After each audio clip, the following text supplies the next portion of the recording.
కడాన నా మీద వాళ్ళు ఇచ్చేసే పరిస్థితి ఇచ్చారు. నేను ఆ రోజు ఏదైతే చెప్పానో ఈరోజు తుది దశకు కూడా తీవ్రవాద సమస్య చేరే పరిస్థితి వచ్చింది. అంటే నిన్న మనం చూస్తూ ఉంటే టాప్ లీడర్స్ అందరూ కూడా సరెండర్ అయ్యే పరిస్థితికి వచ్చారు. దేశంలో కేంద్ర ప్రభుత్వం చొరవతో ఈ యొక్క నక్సలిజం కూడా మార్చి లోపల ఎక్కడా లేని పరిస్థితి వస్తుంది. అయితే అధ్యక్ష, ఇక్కడ ఒకసారి మీరు చూడాల్సింది, రాష్ట్ర ప్రజానీకం కూడా ఇప్పుడే ఆవేదన మీరు తెలియజేశారు. అందులో ఉండే కుట్రపూరితమైనటువంటి చర్యలు కూడా మనం గుర్తుపెట్టుకోవాలి.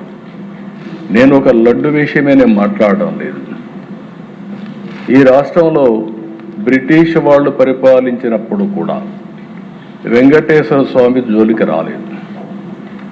అలాంటిది ఈరోజు ఒక లడ్డు విషయంలోనే కాకుండా అనేక విషయాల్లో ఏం చేశారో మనం ఒకసారి ఆలోచిస్తే మనలో ఉండే ఆవేదన లేకపోతే మనం ఏం చేయాలనో బాధ్యత గుర్తొస్తుంది అధ్యక్ష. అందుకని దీంట్లో కుట్ర కోణం ఉంది.